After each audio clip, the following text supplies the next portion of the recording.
Good morning to all my dear students and all my friends. I,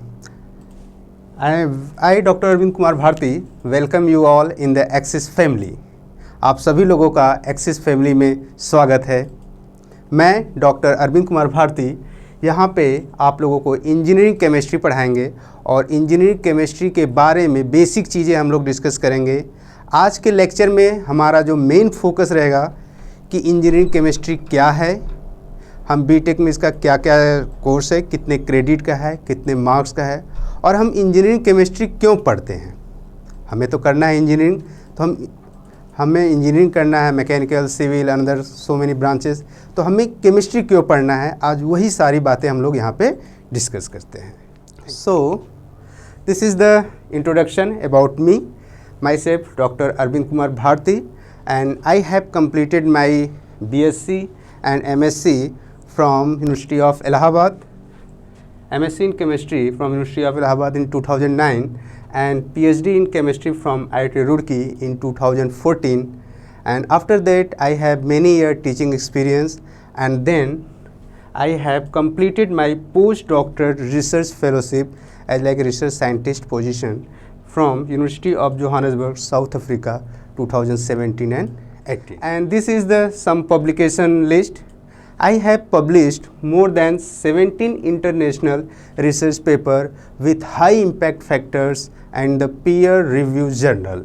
These are the some research paper which is the mercury selective potentiometric sensor based on the low rim functionalized like this one. So here is the potentiometric sensor. यही सब चीज़ें आप आगे पढ़ेंगे, जैसे आप other branch में जाएंगे इंजीनियरिंग में, सेंसर क्या होता है इसके बारे में हम लोग पढ़ेंगे। These are the few my publications there is mention, and this is the my Google Scholar citation. Google Scholar citation, अब ये क्या होता है? गूगल स्कॉलर साइटेशन से पता चलेगा कि पर्टिकुलर रिसर्चर का पेपर की वैल्यू कितना है, कितना उसका साइटेशन है, कितने ज़्यादा उसकी रिसर्च की वैल्यू है। Here is my citation is 839, H index is 13 and I-10 index is 13, which is used in the research. Now I come to the point BTech course. अब थोड़ा सा अपने सब्जेक्ट के बारे में भी देख लेते हैं, क्योंकि हम सिलेबस स्टार्ट करने से पहले अपने सिलेबस के बारे में जानना ज़रूरी है कि हमारा सिलेबस क्या क्या चीज़ें हैं, उसमें क्या क्या कितने मार्क्स के हैं, ये चीज़ देखते हैं। तो जो हमारा बीटेक फर्स्ट सेमेस्टर में है, मैं स्पेशली केमिस्ट्री के लिए फोकस करूँगा, इंजीनियरिंग केमिस्ट्री स्लैश फिजिक्स, यानी एक सेमेस्टर में फिजिक्स पढ़ना होता है और नेक्स्ट सेमेस्टर में केमिस्ट्री ऑप्शन रहता है, जिसका कोड है KAS 102। अब यहाँ पे जो यूनिवर्सिटी की तरफ या AKTU की तरफ से है, 3 लेक्चर होने चाहिए, 1 ट्यूटोरियल होने चाहिए, प्रैक्टिकल। फिर यहाँ पे जो आपको फोकस करना है, this is the marks distribution. तो जो आपके क्लास टेस्ट होते हैं, जो ऐसा क्लास टेस्ट होते हैं जिसको मिड टर्म बोलते हैं, मिड टर्म 1, मिड टर्म 2, ये 30 नंबर के होते हैं।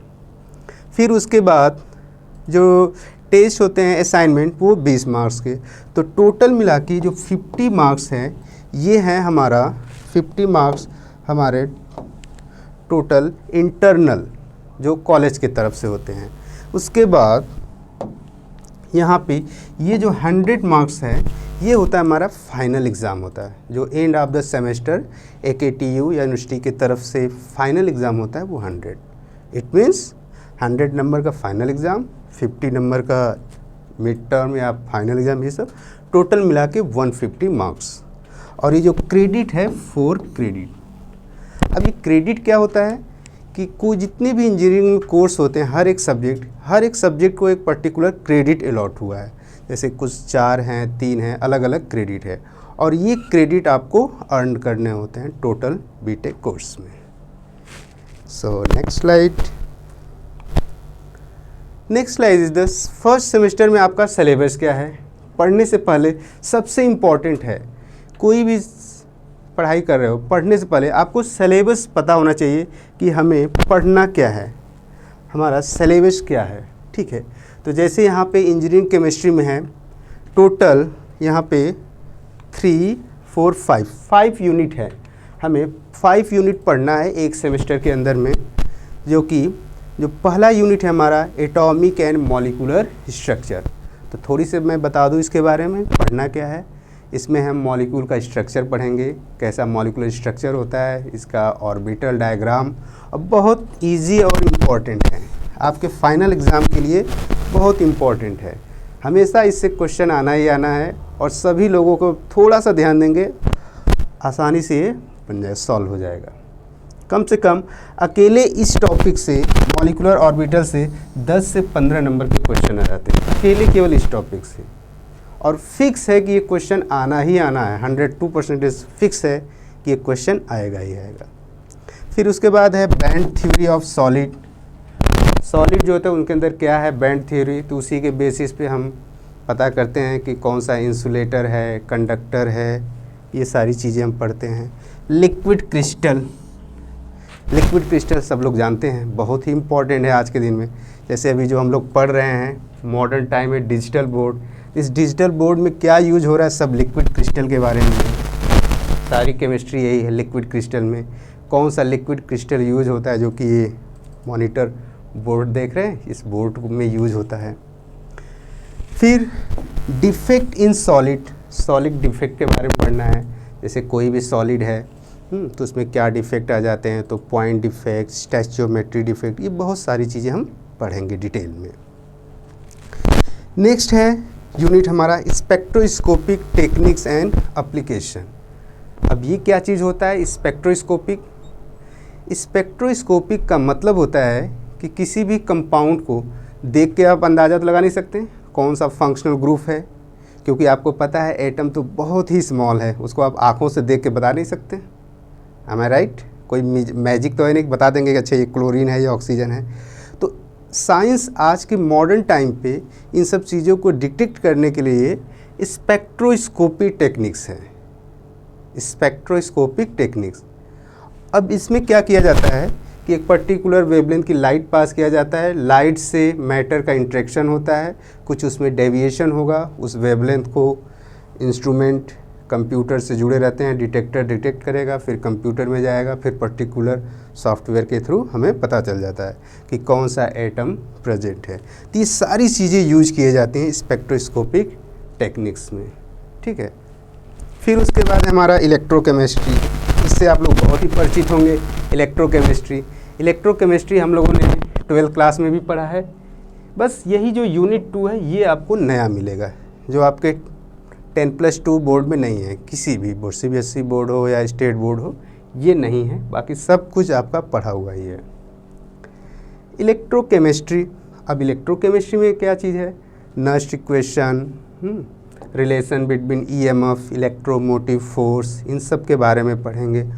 कोरोजन, कैसे जंग लगता है, क्या चीज़ें, ये सारी चीज़ें हम लोग पढ़ेंगे।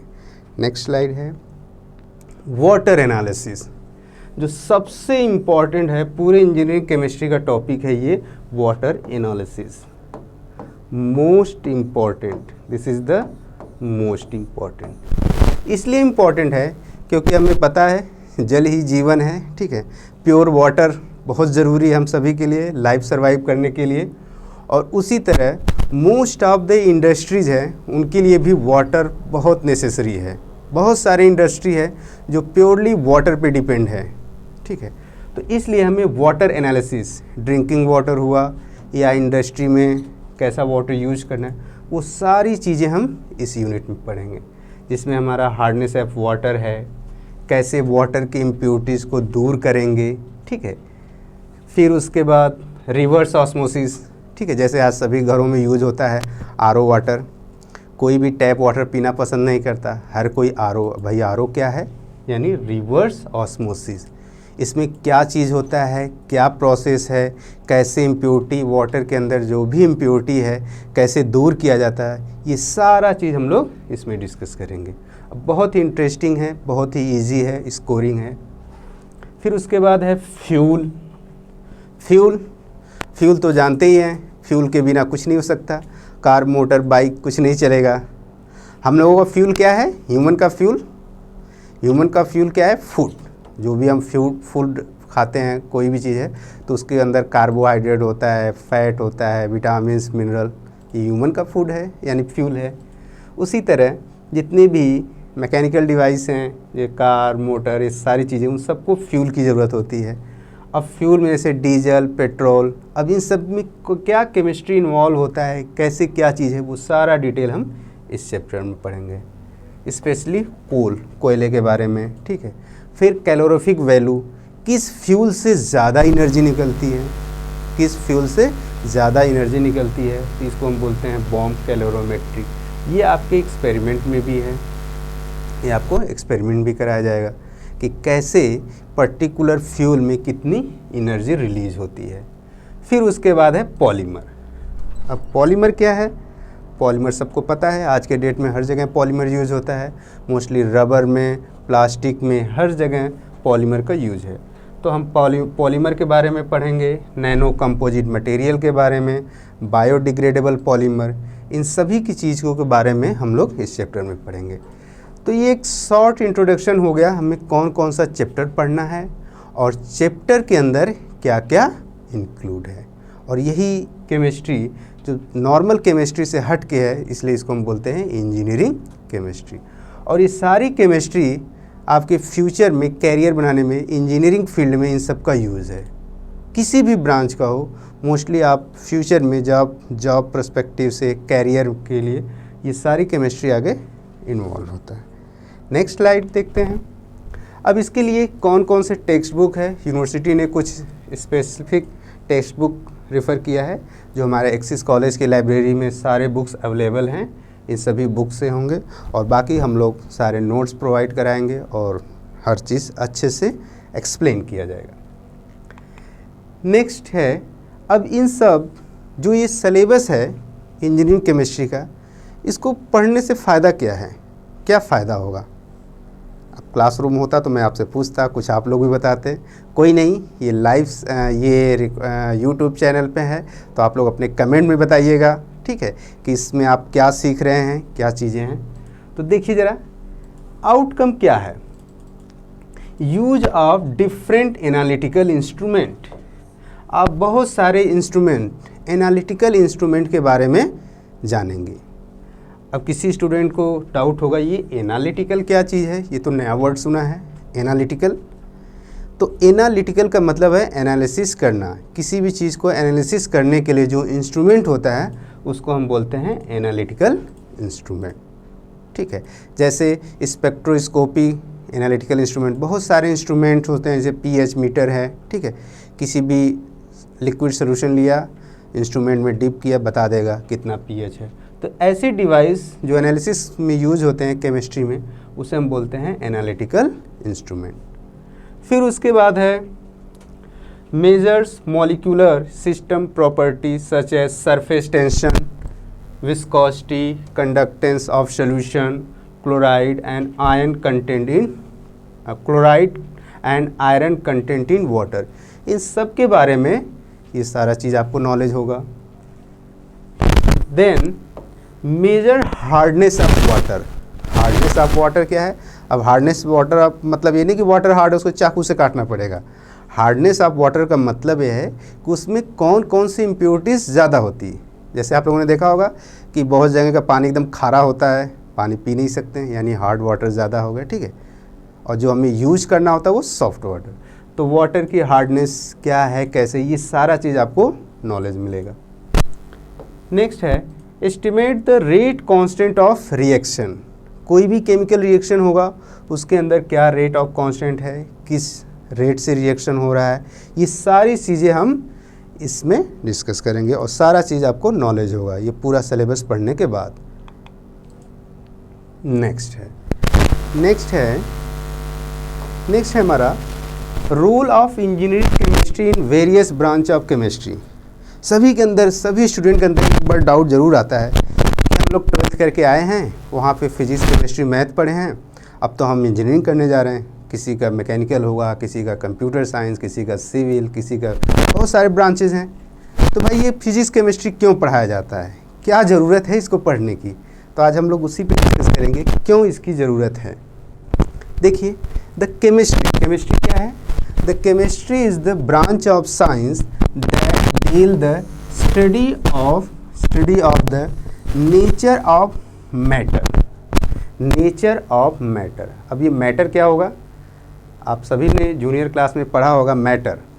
मैटर का मतलब होता है कि मैटर जो भी इस यूनिवर्स में, इस पूरे ब्रह्मांड में जो भी चीज़ है सब एक मैटर से बना होता है, ठीक है, यानी एटम से बना होता है, ठीक है, एटम।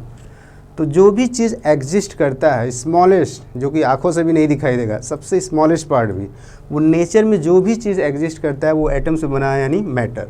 तो उस मैटर के बारे में, उसका कंपोजिशन किस किस चीज़ से मिलकर बना है, कहाँ पे मिलेगा, ठीक है, फिर उसको हम कैसे आइसोलेट करेंगे, कैसे अलग अलग करेंगे, जैसे मेटलर्जी में यूज किया जाता है, ठीक है, जैसे माइंस होता है, पहाड़ों से बड़े बड़े पत्थरों को तोड़ा जाता है, फिर उसको माइनिंग किया जाता है, ठीक है, क्रश किया जाता है, बहुत सारे मिनरल्स निकलते हैं, ठीक है। तो ये सारी चीज़ें chemistry. Method of preparation, lab में भी कैसे बनाया जाता है, ठीक है, क्या इसकी प्रॉपर्टी है and uses, this is the chemistry.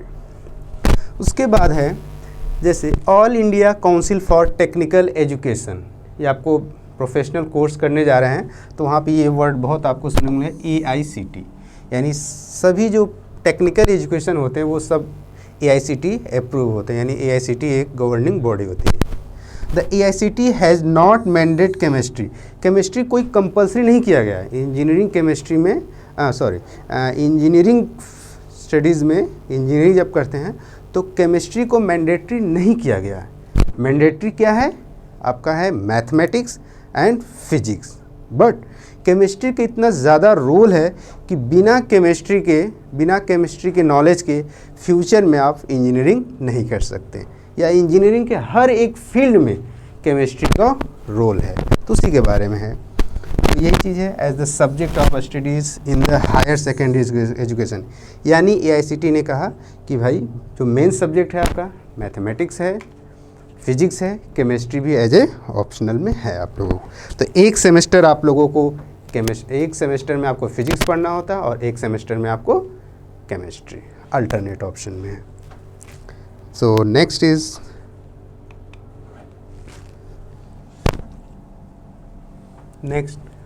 the most of the engineering subject are based on the physical science. Most of the engineering subject are based on the physical science, which comprises both physics and chemistry. These two subjects are complementary with many overlapping concepts. बहुत सारे concept हैं जहाँ पे ये overlap करते हैं, ठीक है, सच एज इंट्रॉपी हुआ, इंथैल्पी हुआ एंड सो ऑन। तो इस वजह से आपका केमिस्ट्री बहुत ज़्यादा इम्पॉर्टेंट है। तो अब आप लोगों को क्लियर हो गया भाई कि हम तो आए हैं बीटेक करने, ठीक है, मैकेनिकल से, सिविल, किसी ब्रांच से, फिर भी हमें केमिस्ट्री और फिजिक्स का नॉलेज होना बहुत ज़रूरी है, ठीक है। तो नेक्स्ट मूव करते हैं नेक्स्ट स्लाइड पे। क्या क्या इसका और भी थोड़ा सा डिटेल में देख लेते हैं कहाँ कहाँ पे यूज़ होता है। जैसे while many branch of engineering directly stem off from chemistry, many other belonging to the core area like civil and mechanical, कुछ तो डायरेक्टली केमिस्ट्री होते हैं और कुछ जो कोर ब्रांच है लाइक सिविल है, मैकेनिकल है, वो depend on in a diffuse way, कहीं न कहीं किसी न किसी रूप में केमिस्ट्री ज़रूर रहता है। तो इसलिए केमिस्ट्री का नॉलेज होना ज़रूरी है, ठीक है। अब आई होप सभी लोगों को क्लियर हो गया कि भाई क्यों केमिस्ट्री पढ़ाया जाता है। आई होप किसी के मन में डाउट नहीं होगा कि भाई केमिस्ट्री क्यों पढ़ाया जाता है। तो यही रीज़न है जिसकी वजह से इंजीनियरिंग केमिस्ट्री ज़रूरती है। जैसे और भी देखिए ज़रा, अब कोई कहेगा भाई हम तो सिविल से पढ़ने जा रहे हैं, हमें क्या ज़रूरत है। देखिए कोई भी कंक्रीट हुआ, मोटार हुआ, जो भी कंक्रीट मटेरियल हुआ, उसमें जो मटेरियल यूज किए जाते हैं, admixture and additive, corrosion prevention, hydrophobics, tunnelling, mining, resin, इन हर जगह पे इन सब की केमिस्ट्री होती है। जैसे आप लोगों ने पढ़ा ना अंबुजा सीमेंट, इस सीमेंट में जान है। तो सीमेंट में जान कहाँ से आ जाएगी? प्रचार करने से नहीं आ जाता है। सीमेंट के अंदर जो उसकी केमिस्ट्री होती है, जो उसकी बाइंडिंग कैपेसिटी होती है, वही उसको स्ट्रेंथ प्रोवाइड करा देती है। जिसमें आपको जिप्सम मिलाया जाता है, राख मिलाया जाता है, बहुत सारे कंटेंट मटेरियल होते हैं, उन सब की पर्टिकुलर केमिस्ट्री होती है। ठीक है, तो ये है। जैसे आप लोगों ने प्रचार में सुना है जंगरोधक सीमेंट।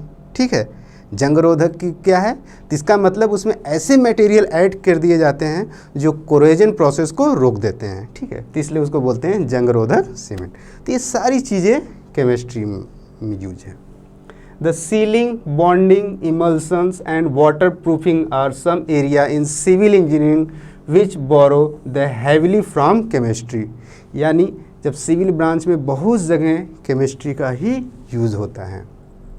अब आते हैं अदर ब्रांच में भी देख लेते हैं, नहीं सब लोग कहेंगे कि भाई सिविल की ही बातें हो रही है। देखिए, रेफ्रिजरेंट हर घरों में यूज होता है। ठीक है, lubricants, metal extraction and processes, aviation fuel.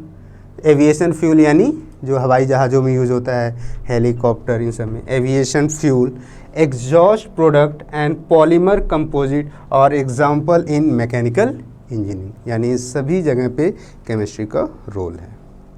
Next जरा देख लेते हैं एरोनॉटिकल इंजीनियरिंग। अब किसी को डाउट होगा ये एरोनॉटिकल क्या है? तो एरोनॉटिकल इंजीनियरिंग यानी इंजीनियरिंग की एक ब्रांच है जिसमें एरोनॉटिकल यानी हवाई जहाज, जिसमें कि हुआ आपका प्लेन हुआ, एरोप्लेन हुआ, ठीक है, फाइटर प्लेन, इन सब के बारे में स्टडीज़ किया जाता है, तो उसी को बोलते हैं हम aeronautical engineering. And naval architecture, naval architect यानी जितने भी जो समुद्र में जहाज़ रहते हैं उन सब के अंदर भी केमिस्ट्री इन्वॉल्व होता है, क्योंकि जो जहाज़ है वो पानी में ही रहते हैं, पता चला पानी से जंग लगे वो ख़राब हो जाए। ठीक है, तो जंग ना लगे उसके लिए कैथोड और एनोड लगाया जाता है ताकि वो अधिक से अधिक प्रोटेक्ट रहे, लाइफ उसकी ज़्यादा रहे। कैसे क्या होता है ये सारा चीज़ हम लोग पढ़ेंगे इलेक्ट्रोकेमिस्ट्री चैप्टर में। High precision sensors, laser, polymer insulation and area of wafer engineering, VLSI and physical electronics are sample from electrical। यानी इलेक्ट्रिकल डिपार्टमेंट में या इलेक्ट्रिकल इंजीनियरिंग में बहुत सारे सेंसर्स हैं, लेजर है, ये सारे जगह इन सब में केमिस्ट्री, इंजीनियरिंग केमिस्ट्री का रोल है। Next slide. The next slide there is in electronics engineering according to R पादियोला, ए सेंसर साइंटिस्ट, इन्होंने बताया कि chemistry is very important because it is based on the most fundamental law of nature. यानी nature के बारे में बता रहा है, most fundamental law of nature, जिसको बोलते हैं द लॉ ऑफ स्टैचियोमेट्री। इसका मतलब कि कोई भी चीज़, नया चीज़ बनता है, जैसे नया कंपाउंड हुआ, नया कंपोजिट मटेरियल होता है, तो हर चीज़ के पीछे केमिस्ट्री होती है। ऐसा नहीं, जादू नहीं होता कि ये मिलाया वो मिलाया बन गया कुछ नया, ऐसे कभी नहीं होता। हर चीज़ का एक प्रॉपर साइंटिफिक लॉ होती है। सपोज दैट एलॉय व्हील है, आज के डेट में हर बाइक में एलॉय व्हील या कार में यूज होता है एलॉय मटेरियल। अब एलॉय मटेरियल क्या होते हैं? एक फिक्स कंपोजिशन होता है, दो मेटल को लिया, एक फिक्स रेशियो में मिलाया और एक बढ़िया कंपोजिट मटेरियल बन गया, इसकी स्ट्रेंथ भी बहुत ज़्यादा, लाइट वेट हो गया। अब लाइट वेट होने से कमर्शियल बेनिफिट हो गया और वो स्ट्रेंथ भी ज़्यादा, लाइफ भी ज़्यादा। तो ये सारी चीज़ें होती हैं। नेक्स्ट है, for this reason among the fresher in engineering college, those who have not studies chemistry as a subject in higher secondary course में lag behind those who have studies it. तो अभी तक हमने इंजीनियरिंग केमिस्ट्री के बारे में इतना बताया कि क्या क्या इसका रोल है। तो जो कैंडिडेट पढ़ेंगे तो उनको नॉलेज होगा, और जो पढ़ेंगे ही नहीं इंजीनियरिंग केमिस्ट्री तो उन्हें कोई इसके बारे में आइडिया नहीं होगा, जो कि उनके कैरियर के लिए नुकसानदायक होगा। नेक्स्ट स्लाइड देखते हैं, इसमें क्या है? यहाँ पे chemistry is everywhere in our everyday life. ये हम सभी लोग पता है, सुबह टूथपेस्ट से लेकर के रात के गुड नाइट मशीन कॉयल तक, मच्छरों को भगाने के लिए हर चीज़ में केमिस्ट्री इन्वॉल्व है। तो केमिस्ट्री को नकारा नहीं जा सकता, तो इसी वजह से केमिस्ट्री हर जगह ज़रूरी है। In food we eat air we breathe, जो हम सांस लेते हैं, यहाँ पे भी ऑक्सीडेशन, रिडक्शन, इन सारी प्रोसेस होता है। ऑक्सीजन का हीमोग्लोबिन के साथ बाइंड होना, फिर CO2 का एब्जॉर्ब करना, ये सारी एक केमिस्ट्री है। तो इन सारी चीज़ों को पढ़ा जाता है। The way we cleanse our dirt यानी जो भी गंदगी होती है, कपड़े को आप डिटर्जेंट में भिगोते हैं, साफ़ हो जाता है, पानी में तो नहीं साफ़ होता है भाई, क्यों ऐसा? तो इसके पीछे भी इसकी एक केमिस्ट्री है जो हम लोग पढ़ेंगे। हाइड्रोफोबिक, ठीक है, हाइड्रोफोबिक सोल्यूशन बनाता है जिसको बोलते हैं मिसेल्स फॉर्मेशन, लाइक दैट। फिर उसके बाद है प्रिजर्व आवर स्टफ्स, जो भी हमारा खाना होता है, पैकेट वाली चीज़ें होती हैं, ठीक है, पैकेट वाले फूड में प्रिजर्वेटिव मिलाया जाता है जिससे उसकी लाइफ बढ़ जाती है। जैसे एक छोटा सा एग्जांपल, हम सभी लोग कुरकुरे खाते हैं या चिप्स खाते हैं भाई, अब बोलते हैं अरे इस पैकेट में तो हवा ही भरा है, सभी लोगों की शिकायत होती है। लेकिन अगर उसमें हवा ना भरा जाए तो ख़राब हो जाए, क्यों? कि उसको को बोलते हैं रेंसिडिटी, यानी जो फैट है एटमॉस्फेरिक ऑक्सीजन के साथ रिएक्ट कर जाएगा और रेंसिडिटी हो जाएगा, उसकी वो फूड स्पॉइल हो जाएगा। अब वहाँ पे भी केमिस्ट्री इन्वॉल्व है, तो वहाँ पे हम ऐसी गैस भर देते हैं जो इनर्ट हो, जैसे नाइट्रोजन, वो इनर्ट रहेगा तो रिएक्ट नहीं करेगा, तो जो नमकीन है या जो भी मटेरियल है उसकी लाइफ बढ़ जाती है। तो प्रिजर्वेटिव में भी है। Emotions of love, hate, compassions and desire. अब बोलेंगे भाई इसमें क्या केमिस्ट्री? ये भी पूरी केमिस्ट्री है। ह्यूमन जो चल रहा है टोटल हार्मोन बेसिस पे, हार्मोन ही उसके सारे एक्सप्रेशन को, लव हुआ, हेट हुआ, कंपनसेशन एंड डिज़ायर, ये सारी चीज़ें हार्मोन से हैं। और हार्मोन की भी एक पूरी केमिस्ट्री है, कौन सा फंक्शनल ग्रुप होता है, क्या काम करता है, कुछ नेचुरल है, कुछ आर्टिफिशियल, तो यानी ये सारी चीज़ें हैं। The engineering technology being a study concerned with betterment of living condition of humans cannot therefore be learned properly without the basic study of chemistry as prerequisite। इसका मतलब ये हुआ कि बिना इंजीनियरिंग केमिस्ट्री पढ़े ये बाकी सब्जेक्ट या इन सब चीज़ों को आप बेटर अंडरस्टैंड नहीं कर सकते। तो आई होप अब आप लोगों को क्लियर हो गया होगा कि इंजीनियरिंग केमिस्ट्री क्यों पढ़ाया जाएगा। आई होप सभी लोगों को क्लियर हुआ होगा। आप लोग ज़रूर कमेंट में लिखिएगा यस या नॉट, ठीक है। तो ये सारी चीज़ें इसका एप्लीकेशन था और यही कारण है कि हमें इंजीनियरिंग केमिस्ट्री पढ़ना पड़ता है, ठीक है। Very good. नेक्स्ट, बहुत सारी ब्रांच ऐसी है इंजीनियरिंग की, अभी तो मोस्टली आप लोग कोर ब्रांच को ही जानते हैं। इंजीनियरिंग केमिस्ट्री की इंजीनियरिंग की बहुत सारी ब्रांच है जो कि टोटल केमिस्ट्री पे डिपेंड है, उसका मेन जो थीम केमिस्ट्री है। जैसे सबसे टॉप पे है chemical engineering, chemical engineering and technology, ठीक है, ये भी बहुत अच्छी ब्रांच है। Chemical engineering top most institute में ये अवेलेबल होते हैं, ठीक है, जिनका फ्यूचर में कैरियर पेट्रोलियम में इन सब में बहुत बेटर है। केमिकल एंड इलेक्ट्रोकेमिकल इंजीनियरिंग जो प्योर केमिस्ट्री इन्वॉल्व होता है। सिरेमिक इंजीनियरिंग जो IIT BSU में ये ब्रांच है एक, सिरेमिक इंजीनियरिंग, ठीक है। पेट्रोलियम इंजीनियरिंग IIP देहरादून में एक इंस्टीट्यूट है जो इसी के लिए फेमस है, petroleum engineering. Petrochemical engineering, polymer technology, plastic rubber technology, textile, ठीक है, textile chemistry, carpet and textile जो कि IICT Indian institute of corporate technology Bhadohi में है। ये पूरा इंस्टीट्यूट ही है इसी के लिए। सोच रहे हैं कितना एक इंस्टीट्यूट ही डिसाइड हुआ है पूरा कारपेट एंड टेक्सटाइल टेक्नोलॉजी के लिए, और जिसका मेन थीम होता है, जो मेन कोर नॉलेजेबल होता है, केमिस्ट्री इन्वॉल्व होता है। तो इस वजह से इंजीनियरिंग फील्ड में केमिस्ट्री बहुत ज़्यादा रोल है। और भी जैसे देख लेते हैं fashion technology, metallurgical engineering. Metallurgical क्या होता है? जैसे कोई भी ओर्स हुआ उसको प्यूरिफाई करके प्योर मटेरियल बनाया जाता है, उसको हम बोलते हैं मेटलर्जिकल।